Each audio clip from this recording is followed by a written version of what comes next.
Hello student, my self अनमोल शर्मा और मैं एक फ़िज़िक्स टीचर हूँ। और आज मैं आप लोगों को फ़िज़िक्स का सिलेबस स्टार्ट करता हूँ। और फिज़िक्स के सिलेबस की पहली यूनिट है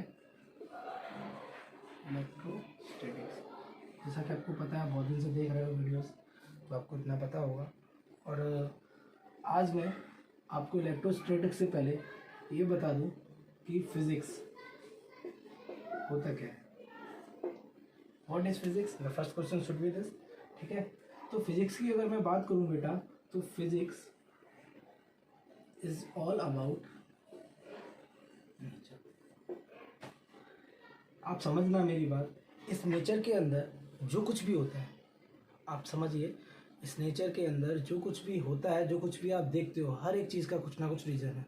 उन रीजन्स को समझने के लिए साइंस की एक स्ट्रीम बनाई गई, जिसको हम क्या कहते हैं? फिजिक्स।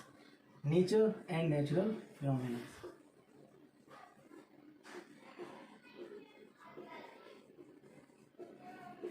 नेचर और नेचर में होने वाले फिनोमिनन्स की स्टडी को हम क्या बोलते हैं? फिजिक्स बोलते हैं। ठीक है, अच्छा, फिजिक्स में बोलूँ नेचर पढ़ते हैं, और नेचर की अगर बात करूँ तो नेचर में सिर्फ कितनी चीज़ें होती हैं? दो चीज़ें होती हैं। आप ज़रा समझने की कोशिश करिए। नेचर में एक चीज़ होती है मैटर। अगर मैं आपसे पूछूँ इस नेचर में क्या क्या प्रेजेंट है, तो आप सोचेंगे कि सोफे होते हैं, बेड होते हैं, फ़ैन होता है, बल्ब है, बहुत कुछ है। बट बेटा, अगर मैं बात करूँ कि नेचर में, अगर आपने अभी मैंने जितने भी नाम लिए, वो सारी चीज़ें अगर क्या है, वो क्या है? मैटर। अगर आप अभी आज जहाँ भी आप बैठे हैं और वहाँ अगर आप नज़र घुमाएंगे तो आपको कुछ ना कुछ दिखेगा। जो भी दिख रहा होगा ना, वो मैटर होगा। ठीक है, और दूसरी चीज़ जो नेचर में प्रेजेंट होती है, उसको हम कहते हैं एनर्जी। क्या बोलते हैं? एनर्जी। जैसे मैंने बोला, मेरे ऊपर ये फ़ैन लगा हुआ है, और फ़ैन में बोलूँ फ़ैन क्या है, तो फ़ैन मैटर है। बट फ़ैन चलता किस चीज़ से है? तो फ़ैन जिस सोर्स से चलता है, उस सोर्स को हम बोलते हैं एनर्जी। क्लियर है बेटा? ठीक है, बात करते हैं मैटर की। तो मैटर हैज़ टू प्रॉपर्टी। एक प्रॉपर्टी आपको बहुत अच्छे से पता है, जो आपने मैटर की डेफिनेशन में पढ़ी है। Anything which occupy space and has some mass. Yes, exactly. तो एक प्रॉपर्टी जो कि मैटर की होती है, उसको हम क्या बोलते हैं? मास बोलते हैं। और दूसरी प्रॉपर्टी जो मैटर की होती है, उसको बोलते हैं चार्ज। आप ये 9th क्लास में पढ़ चुके हो, ये आपने 10th क्लास में पढ़ा है, बट फिर भी 12th क्लास के नज़रिए से 10th क्लास में चार्ज की डेफिनेशन कई हद तक एक्सटेंड हो जाती है, ये उतनी लिमिटेड नहीं रहती। ठीक है, तो अब आपको क्या समझ में आया कि फिजिक्स में नेचर पढ़ना है, नेचर में मैटर एंड एनर्जी, और मैटर मास एंड चार्ज। तो अगर मैं आपसे बोलूँ तो आपको फिजिक्स के अंदर मास, चार्ज एंड एनर्जी पढ़नी है। दैट्स इट, इसके अलावा और कुछ नहीं पढ़ना। अगर आप इतना चीज़ पढ़ लेते तो आपको फिजिक्स में बहुत कुछ समझ में आएगा। ठीक है, अगर मैं आपके पहले की बात करूँ तो आपने मास पढ़ रखा है 9th क्लास में और 11th क्लास में, और मैं चार्ज की बात करूँ तो आपने इसको पढ़ रखा है 10th क्लास में, और अब आप पढ़ेंगे इसको कहाँ? 12th क्लास में। 12th क्लास का पूरा सिलेबस इसके इर्द गिर्द घूमता है, चार्ज। आगे जब हम आएंगे तो आपको बताएंगे कि कैसे 12th क्लास का पूरा सिलेबस इसके इर्द गिर्द घूमता रहेगा। ठीक है, और मास को हम स्टडी कर चुके हैं 9th और 11th क्लास में। इसको एक तरीके से समझ सकते हो। 9th क्लास में की अगर मैं बात करूँ तो 9th क्लास में आपने पढ़ा मोशन, लॉज ऑफ मोशन, ठीक है, gravitation, it's all about mass. ये सारी चीज़ें किससे रिलेट कर रही थी? मास से। बट 11th क्लास में आपने क्या पढ़ा? 11th क्लास में भी आपने काइनेमेटिक्स पढ़ी, लॉज ऑफ मोशन पढ़े, ठीक है, न्यूटन्स लॉज ऑफ मोशन पढ़े, ग्रेविटेशन उसमें भी आपने पढ़ा, उसमें आपने वेव्स पढ़ी, मटेरियल वेव्स थी वो, ठीक है, वो भी आपकी सब किससे रिलेट कर रही थी? मास से। बट 10th में आपने इलेक्ट्रिक चार्ज के बारे में पढ़ा, चार्ज से प्रोड्यूस होने वाले मैग्नेटिक फील्ड के बारे में पढ़ा, और वही चीज़ आप कहाँ करने जा रहे हो? 12th में। ठीक है, तो इतना मुझे लगता है आपके समझ में आया होगा सिलेबस में क्या है। तो सिलेबस पूरा घूमेगा आपका किसके ऊपर? चार्ज के ऊपर और एनर्जी के ऊपर, क्योंकि मास और एनर्जी का कॉम्बो आप 9th और 11th में पढ़ चुके हो। नाउ चार्ज और एनर्जी का कॉम्बो आप 12th और 10th में पढ़ते हैं। 10th में आपने जो कुछ भी पढ़ा होगा वो पढ़ा होगा। और अब बात है, ठीक है, अब बात करते हैं किसकी? इलेक्ट्रोस्टैटिक्स।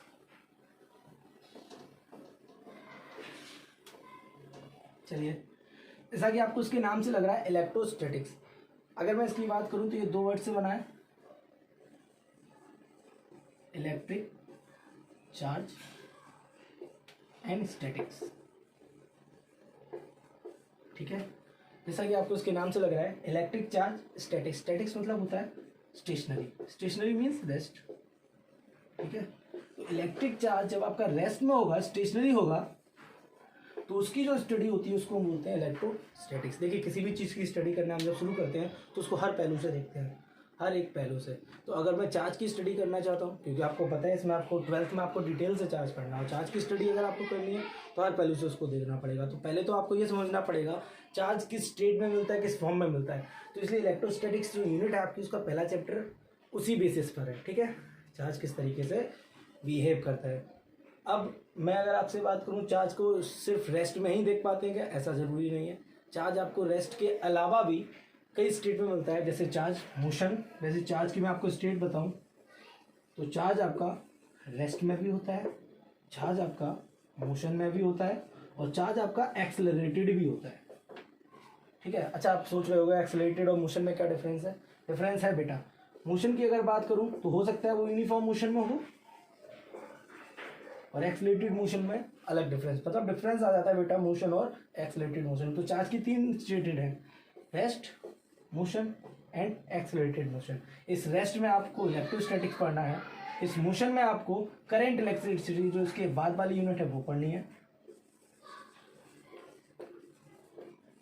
ठीक है, करंट इलेक्ट्रिसिटी। और जब मोशन में आता है तो करंट इलेक्ट्रिसिटी से आपको पता है, जब मोशन में, तो 10th क्लास में आपने पढ़ा है, चार्ज के मोशन से उसके चारों तरफ बनता है मैग्नेटिक फील्ड।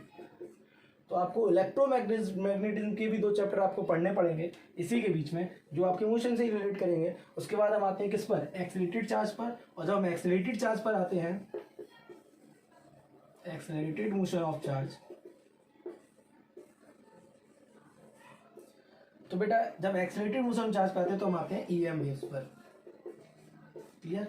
और यहाँ से मैं आपको बताऊं तो फिजिक्स में बहुत बड़ा टर्न आता है जब ये कॉन्सेप्ट सामने आपका आता है, ईएम वेव्स, इलेक्ट्रोमैग्नेटिक वेव्स। इस इलेक्ट्रोमैग्नेटिक वेव से आपकी एक यूनिट स्टार्ट हो जाएगी जिसको बोलते हैं ऑप्टिक्स, ठीक है। और फिर उसके बाद जो आपकी यूनिट आएगी और जो चेंजमेंट आएगा फिजिक्स के अंदर, वो बहुत बड़ा चेंजमेंट है, ठीक है। उसको समझ पाना मुश्किल नहीं है लेकिन टिपिकल है, ठीक है। तब समझने की कोशिश करेंगे, इसको हम कहते हैं क्वांटम मैकेनिक्स।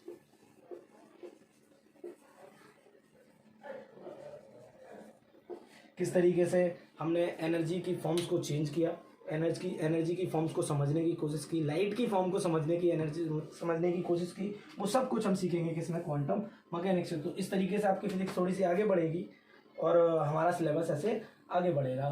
तो फिलहाल हम बात करते हैं इलेक्ट्रोस्टैटिक्स की, जिसमें आपको फर्स्ट चैप्टर जो पढ़ना है, वैसे आप डेफिनेशन इसकी समझ गए होंगे। Statics is the branch of physics in which we study the properties of charge at rest। आप समझ पा रहे होंगे इस चीज़ को, ठीक है। तो इलेक्ट्रोस्टैटिक्स की अगर मैं बात करूं तो इसमें जो पहला चैप्टर है वो आपका क्या है? इलेक्ट्रिक चार्ज एंड समझने की कोशिश करना। और इस यूनिट का जो दूसरा चैप्टर है वो आपका है इलेक्ट्रिक पोटेंशियल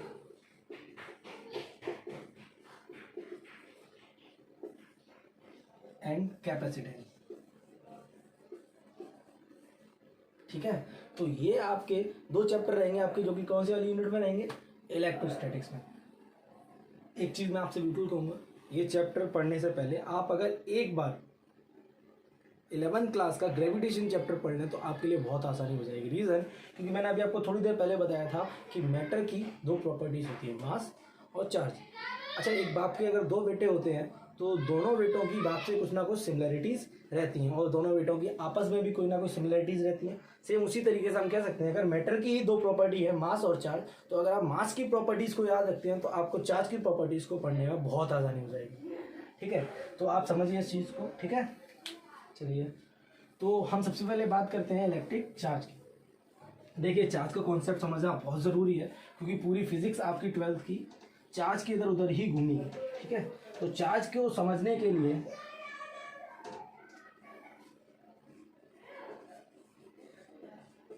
हम थोड़ा सा पास्ट में जाते हैं, और पास्ट में अगर आप जाओगे तो आपको पता है पहली बार जब कोई भी चीज़ दिखती है तो उससे देख के लोग क्यूरियस हो जाते हैं। जैसे आपको पता है कि जो आदि मानव का टाइम था, उस टाइम जब पाषाण काल में जब आग मिली थी लोगों को, तो उससे लोग डरे थे, है ना। तो ऐसी बहुत सारी चीज़ें देखने को मिली जो चार्ज से रिलेटेड थी और उनको देख के समझ में भी नहीं आया कि ये चीज़ है क्या, ठीक है। तो इस तरीके से हमें मिला। फिर भी हम पास्ट में जाते हैं तो हमें एक साइंटिस्ट मिलता है, फ्रैंकलिन, बेंजामिन फ्रैंकलिन। मैं ज़्यादा नहीं घूमूंगा इसके उधर, सीधा पॉइंट पे आता हूँ।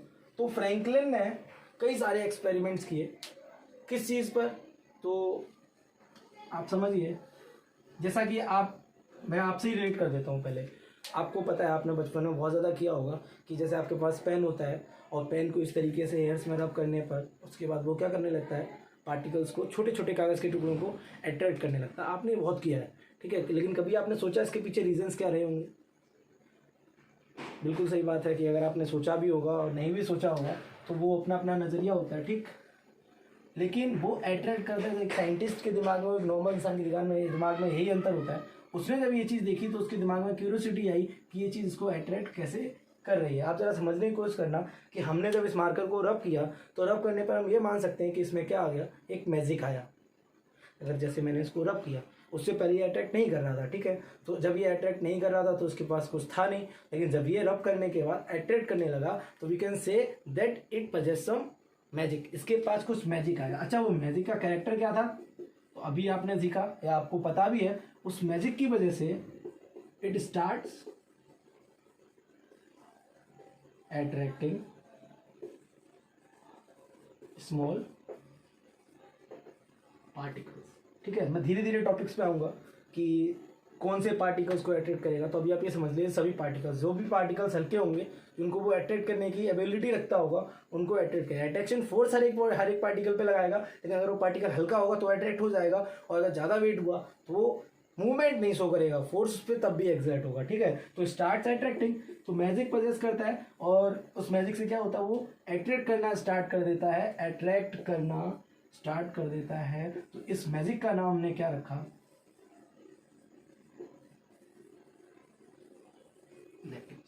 तो जो फर्स्ट डिस्कवरी थी हमारी इस अट्रैक्शन के पीछे वो रबिंग थी, रबिंग। और रबिंग यानी कि आपको पता है फ्रिक्शन। रबिंग से क्या प्रोड्यूस होता है, फ्रिक्शन, और फ्रिक्शन से हमने इसका नाम रखा frictional electricity. So the first topic should be frictional electricity. तो फ्रिक्शनल इलेक्ट्रिसिटी का मतलब हुआ किसी भी बॉडी को जो कि स्टार्टिंग में कोई भी चार्ज से रिलेटेड प्रॉपर्टीज नहीं रखती है, उसको रब करने पर वो एक मैजिक पजेस करता है, जिसको हम क्या बोलते हैं, जो अट्रैक्ट करने की एबिलिटी रखता है, और वो अट्रैक्शन वाली प्रॉपर्टी को हम बोलते हैं इलेक्ट्रिक चार्ज। वो चार्ज किससे प्रोड्यूस हुआ, फ्रिक्शन से, जिसको हम बोलते हैं फ्रिक्शनल इलेक्ट्रिसिटी। फिलहाल देखिए फ्रिक्शन से कैसे चार्ज प्रोड्यूस हुआ ये मैटर नहीं करता, उससे पहले ये मैटर करता है कि कुछ आया कहाँ से, आप जरा ये समझिए। ये थोड़ी बात की बात है, लेकिन फिलहाल इसी पर ही एक्सपेरिमेंट चलते रहे। मैं डायरेक्ट आता हूं उस पर। हुआ क्या कि फ्रैंकलिन ने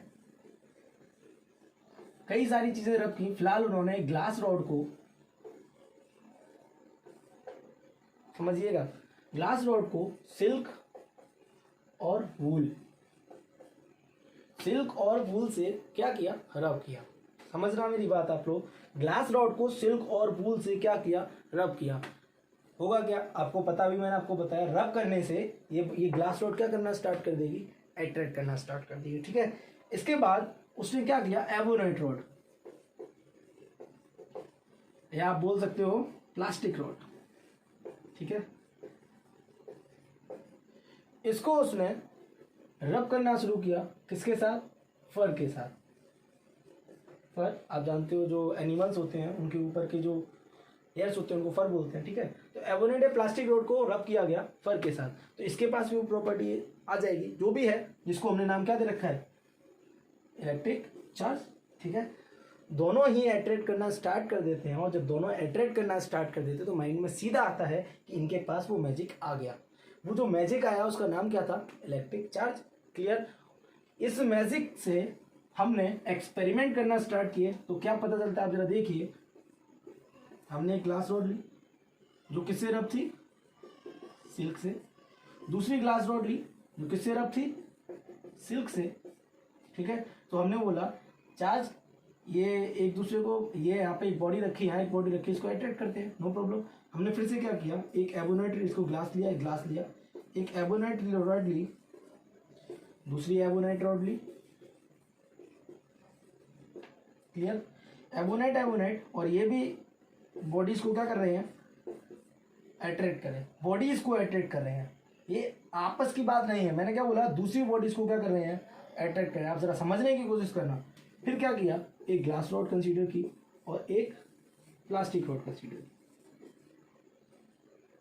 ठीक है। और ये भी बॉडीज को क्या कर रहे हैं, अट्रैक्ट कर रहे हैं। अगर मैं इन सबके कंसीडरेशन में एक चीज़ देखूँ, सबकी एक कॉमन बात है, वो बॉडीज को क्या कर रहे हैं, अट्रैक्ट। अगर हमारे दिमाग में यहाँ तक एक बात आती तो हमें ये समझ में आता है कि चार्ज अट्रैक्ट करता है अदर बॉडीज को, बट जब इन दो बॉडीज को एक दूसरे के पास ले जाया गया तो ये ग्लास रॉड इस ग्लास रॉड को क्या कर गई, रिपेल कर गई। समझना मेरी बात।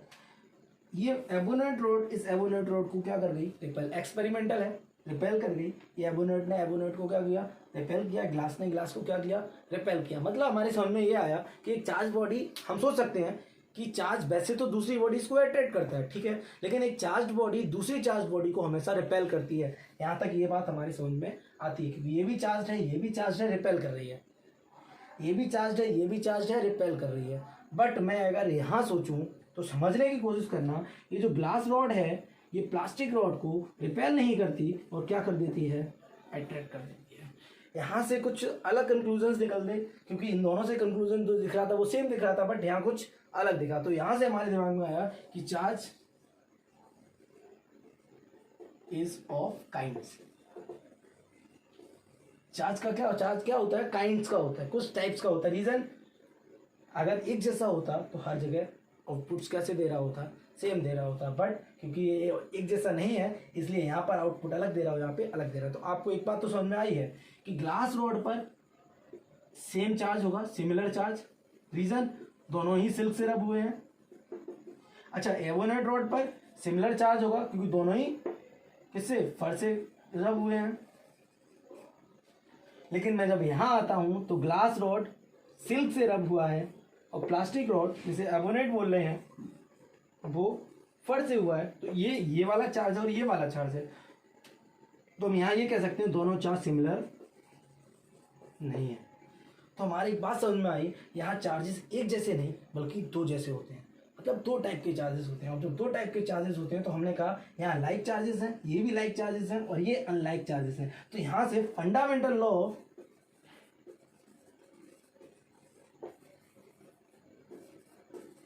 इलेक्ट्रोस्टैटिक्स बनता है, उसे आप समझिएगा। वो ये बनता है, देखिए अभी मैं पॉजिटिव नेगेटिव की बात नहीं करूंगा क्योंकि उसको आने में थोड़ा टाइम अभी आपको बताऊंगा, क्योंकि ये जो ग्लास है ये लाइक चार्जेस हैं, एबोनाइट पे लाइक चार्जेस हैं। तो यहां से एक चीज बनाई, एक लॉ बना, like charges repel each other. उम्मीद है आपको ये स्टेटमेंट समझ में आया होगा, क्योंकि देखो ये ग्लास पे लाइक, एबोनाइट पे राइट लाइक चार्जेस, तो like charges repel each other. But unlike charges, जैसे कि आपको दिख रहा है ग्लास और एबोनाइट, तो अनलाइक चार्जेस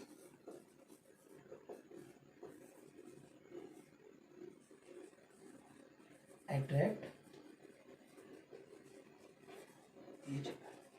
आप ये बात समझ पा रहे होंगे, like charges repel each other, unlike charges attract each other. बेटा लाइक चार्जेस और अनलाइक चार्जेस के टाइम पर बिल्कुल भी पॉजिटिव और नेगेटिव की बात नहीं करते हम, ठीक है। ये एक फंडामेंटल लॉ है जिसमें पॉजिटिव नेगेटिव जैसा कुछ भी नहीं है। और मैं आपको पॉजिटिव और नेगेटिव के बारे में बताऊं तो positive and negative words are the conventional. Conventional बोले तो प्रथा है जो चलाई किसने, बेंजामिन फ्रैंकलिन ने। बेंजामिन फ्रैंकलिन के पास ये पावर था, पावर बोल सकते हो या राइट था, कि वो इसको भी कुछ नेम दे सकता है और इसको भी कुछ नेम दे सकता है। तो कन्वेंशन चलाया गया, कन्वेंशन चलाया गया। कन्वेंशन क्या चलता है, कन्वेंशन ये चलता है कि इनमें से एक को पॉजिटिव नाम दिया जाएगा और एक को नेगेटिव नेम दिया जाएगा, क्योंकि दो टाइप के चार्जेस हैं, एक पॉजिटिव चार्ज एक नेगेटिव चार्ज। अब वो पॉजिटिव चार्ज या तो ग्लास पर होगा या वो पॉजिटिव चार्ज एबोनाइट पर होगा, या तो ग्लास पर नेगेटिव होगा या एबोनाइट पर नेगेटिव होगा। दो में से एक बात होगी। अब आपके दिमाग में ये भी आ रहा होगा कि पॉजिटिव नेगेटिव क्यों है, ठीक है। आप जरा इस चीज़ को भी समझने की कोशिश करें कि पॉजिटिव नेगेटिव वर्ड ही क्यों लिए गए। पप्पू, टिल्लू, सिल्लू, गुल्लू, जो चाहिए वो नाम रख सकते थे, बट हम किसकी बात कर रहे हैं, पॉजिटिव नेगेटिव। इतना अजीब क्यों? तो मेरी बात समझिए, हमारे पास एक ग्लास रोड है, ठीक है, और हमारे पास एक एवोनेट रोड है, और हमने दोनों ही रोड को रब कर रखा है। इसको कर रखा है फर से, उसको कर रखा है सिल्क से, ठीक है। ये भी बॉडीज को अट्रैक्ट कर रहा है, ये भी बॉडीज को अट्रैक्ट कर रहा है। हमने कहा इन दोनों के पास किसकी किसकी प्रॉपर्टी है, अट्रैक्ट करने की प्रॉपर्टी है। अब हमने ये सोचा अगर हम इन दोनों को आपस में कंबाइन कर दें तो अट्रैक्ट करने की प्रॉपर्टी डबल हो जानी चाहिए। अच्छा, डबल क्यों होनी चाहिए? क्योंकि उससे पहले वो अट्रैक्ट कर रहा था। अगर मेरे पास कुछ स्ट्रेंथ है और किसी और के पास भी वही सेम स्ट्रेंथ है और हम दोनों एक साथ आ जाएं तो स्ट्रेंथ डबल होनी चाहिए। क्लियर, ठीक है। तो ग्लास और एबोनेट को हमने जैसे ही टच किया,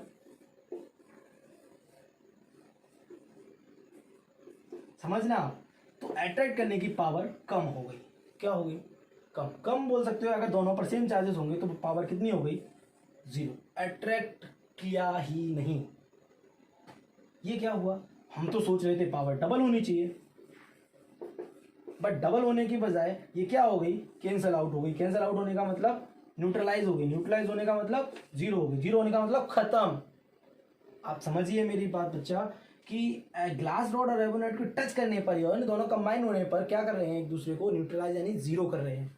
ऐसा कहाँ होता है कि अगर दो चीज़ों को ऐड किया जाए तो 0 हो जाए? तो आपको पता है ये सारे सब्जेक्ट में घुसोगे तो आपको नहीं मिलेगा, लेकिन मैथ्स में आपको देखने को मिल जाएगा कि जब +2 ऐड होता है -2 के साथ तो वो क्या बना देता है? 0। तो आपको यहाँ आज साफ साफ दिख रहा है कि एक को पॉजिटिव बोलना चाहिए और एक को क्या बोलना चाहिए? नेगेटिव। रीजन आउटकम ऐसा दे रहा है कि इस टाइप की चीजें शो हो रही हैं, ठीक है। तो +2 -2 0 बना रहा है, तो एक को पॉजिटिव देना था, एक को नेगेटिव देना था। तो कन्वेंशन के लिए, किसके लिए बेटा? कन्वेंशन के लिए फ्रैंकलिन ने ग्लास रॉड वाले चार्ज को पॉजिटिव चार्ज बोला, समझिएगा बेटा, और एबोनेट चार्ज को नेगेटिव चार्ज। याद रखना बेटा, सिर्फ एक कन्वेंशन है। उस टाइम अगर फ्रैंकलिन चाहता तो ग्लास रॉड को नेगेटिव और एबोनेट रॉड को आने वाली प्रॉपर्टी को पॉजिटिव बोल सकता था, लेकिन उसने कन्वेंशन बना दिया कि ग्लास रॉड पे हमेशा कैसा चार्ज आएगा? अगर उसको आप रब करोगे सिल्क के साथ तो पॉजिटिव आएगा, और एबोनेट रॉड को अगर आप फर के साथ रब करोगे तो आपके पास चार्ज कैसा आएगा? नेगेटिव आएगा। ये बात आपके समझ में आ गई होगी, ठीक है।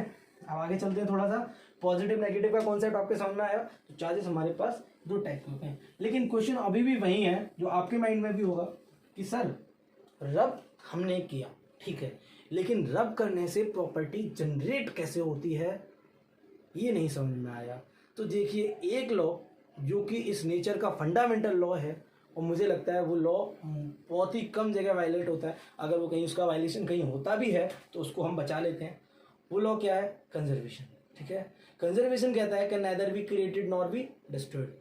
कुछ चीज़ें को, या फिर मैं बोल सकता हूँ कोई भी चीज़ें डिस्ट्रॉय करना मुश्किल होता और क्रिएट करना भी क्या होता है? मुश्किल होता है। लेकिन यहाँ दिख क्या रहा है कि हमने मार्कर को रब किया और रब करने पर मार्कर पर क्रिएट हुई एक प्रॉपर्टी, बट हम क्या जानते हैं? क्रिएट होना मुश्किल है। अगर क्रिएट होना मुश्किल है तो हमें सोचना चाहिए कि ये प्रॉपर्टी क्रिएट कहाँ से हुई।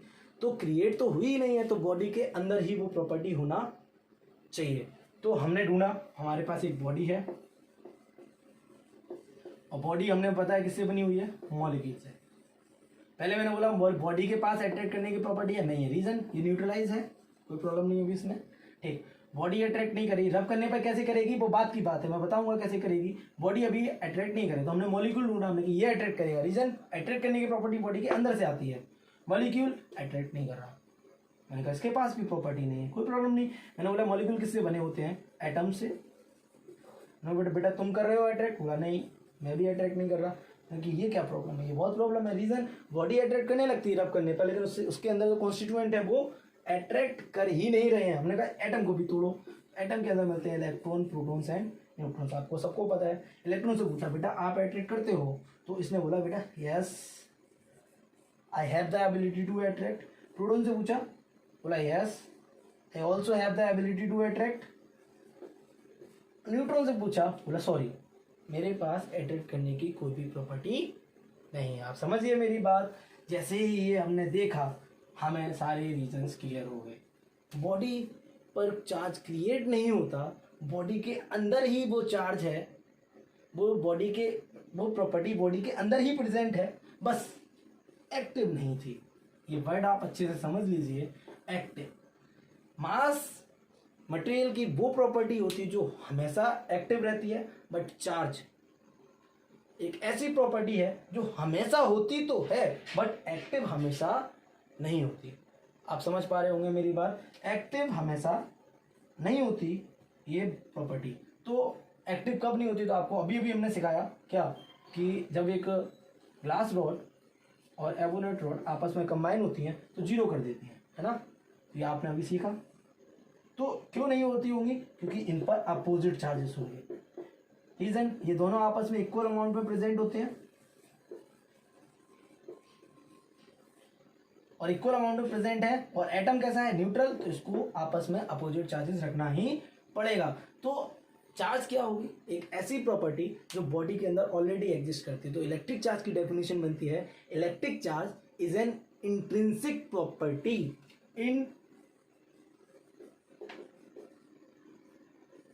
इंट्रिंसिक, ये बेटा बहुत इंपॉर्टेंट वर्ड है, ठीक है। Electric charge is an intrinsic property of a material by virtue of which it can attract another body. Clear, इतनी बात आपके समझ में आ गई होगी, ठीक है। तो it's all about electric charge. फिलहाल यहाँ आप देख लीजिए, इलेक्ट्रॉन पर हमने बोला इलेक्ट्रॉन क्या कर रहा है, अट्रैक्ट कर रहा है। तो चार्ज कैसा होगा, पॉजिटिव या नेगेटिव, इसको समझने के लिए आपको पता हमारे पास क्या है, ग्लास रॉड और एवोनेट रॉड। अगर हमें पता करना है इस पर पॉजिटिव है या नेगेटिव, तो हम अपना ग्लास रॉड को लेके आएंगे और ग्लास रॉड को ये क्या कर जाएगा, अट्रैक्ट। अगर ये ग्लास रॉड को अट्रैक्ट कर रहा है तो ग्लास पर पॉजिटिव था, और हमने प्रिंसिपल से क्या पढ़ा है, unlike charges attract each other, तो इस पर पॉजिटिव कंसीडर किया था, तो ये ऑटोमेटिकली कैसा हो जाएगा, नेगेटिव। बेटा अगर फिर बोल रहा हूँ, अगर कन्वेंशन में इसको नेगेटिव कंसीडर किया होता तो ये पॉजिटिव हो जाता, क्योंकि unlike charges attract each other. Clear, तो पॉजिटिव होती है ग्लास रॉड और ये इसको अट्रैक्ट कर गया, तो इलेक्ट्रॉन पर कैसा चार्ज आया, नेगेटिव। रीजन, चार्ज आया नहीं, चार्ज है, किस टाइप की प्रॉपर्टी प्रेजेंट है उस पर, नेगेटिव। प्रोटॉन के पास जब मैं ग्लास रॉड लेके आया तो इसने इसको रिपेल किया, तो like charge is repel, so it possess positive charge. Amount of charge is not clear, अभी कितनी है कितनी नहीं है बात की बात है। फिलहाल इलेक्ट्रॉन पर नेगेटिव चार्ज है, प्रोटॉन पर पॉजिटिव चार्ज होना भी चाहिए था, आपको पता है, क्योंकि तभी ये एटम क्या होगा, न्यूट्रल, और न्यूट्रल से न्यूट्रल से बॉडी भी क्या रहेगी, न्यूट्रल रहेगी। और रब करने पर क्या होता है, या तो ये जो बैलेंसिंग रहती है चार्जेस की, वो बैलेंसिंग बिगड़ जाती है, और बैलेंसिंग बिगड़ने से आपको पता है कंप्लीट न्यूट्रलाइजेशन हो नहीं पाता, ठीक है। तो ये आपका क्या था, इलेक्ट्रिक चार्ज। इलेक्ट्रिक चार्ज के बारे में इतना ही है। इसके अलावा इलेक्ट्रिक चार्ज की आपको प्रॉपर्टीज़ पढ़नी है। फिलहाल ये कॉन्सेप्ट था आपका किसका, इलेक्ट्रिक चार्ज का। इसके बाद इलेक्ट्रिक चार्जेस की प्रॉपर्टीज़ होंगी, और प्रॉपर्टीज से, हाँ प्रॉपर्टीज़ बहुत इंपॉर्टेंट है। इसमें एक प्रॉपर्टी आएगी quantization of electric charge, most important property, उसके पीछे कई सारी चीज़ें हैं, ठीक है। और उम्मीद करता हूँ जितना मैंने आपको बताया उतना आपको स्टोरी की तरह याद करने में आसानी रहे, ठीक है। आपको अगर कोई डाउट होता है मेरी बताई हुई किसी भी चीज़ पे, तो आप कमेंट सेक्शन में पूछ सकते हैं, ठीक है। और इसके लिए मैं अब आपके लिए वीडियोस अपलोड करता रहूँगा, और इसके लिए आपको क्या, हमारे चैनल को सब्सक्राइब करना पड़ेगा और सब्सक्राइब के साथ साथ बेल का आइकन भी प्रेस करना पड़ेगा। सिक्योर फ्यूचर अकेडमी के साथ जुड़े रहिए ऐसी अच्छी वीडियो देखने के लिए। धन्यवाद।